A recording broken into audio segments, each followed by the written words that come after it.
Carbohydrates ಇರುತ್ತೆ, proteins ಇರುತ್ತೆ, minerals ಇರುತ್ತೆ. ಪ್ರೋಟೀನ್ ಅಂದ್ರೆ ಹಾಲಿನಲ್ಲಿ ಬೇರೆ ಪ್ರೋಟೀನ್ ಯಾವ್ದು ಹೇಳು? Casein protein. ಇದು ಬಾಡಿ ಡೆವಲಪ್ ಮಾಡುತ್ತೆ, ಬಿಲ್ಡ್.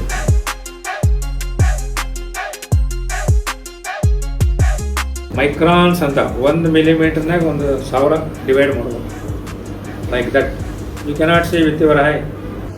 ನೀವೇನು ಫುಡ್ ತೊಗೊಳ್ತೀಯಲ್ಲ, ಒಂದು 4-5 ಅವರ್ಸ್ ಒಳಗೆ ಅದು ಯುಟಿಲೈಸ್ ಆಗಿಬಿಡ್ಬೋದು. 1 gram carbohydrate gives 4 calories. 1 gram of protein gives 4 calories of fat ಇದೆಯಲ್ಲ, ದಟ್ ಗಿವ್ಸ್ 1 ಗ್ರಾಮ್ 9 ಕ್ಯಾಲೋರೀಸ್. ಬ್ರೈನ್ನಲ್ಲಿ ಹೈಪೋಥಾಲಮಸ್ ಅಂತ ಇರುತ್ತೆ. ಅದಕ್ಕೆ ಇದು ಫೀವರ್ ಟಚ್ ಆದರೆ, ಟೆಂಪರೇಚರ್ ಹೆಚ್ಚಿಗೆ ಆದರೆ ಅಲ್ಲಿದ್ದ ಇವೆಲ್ಲ ಕನ್ವರ್ಷನ್ಸ್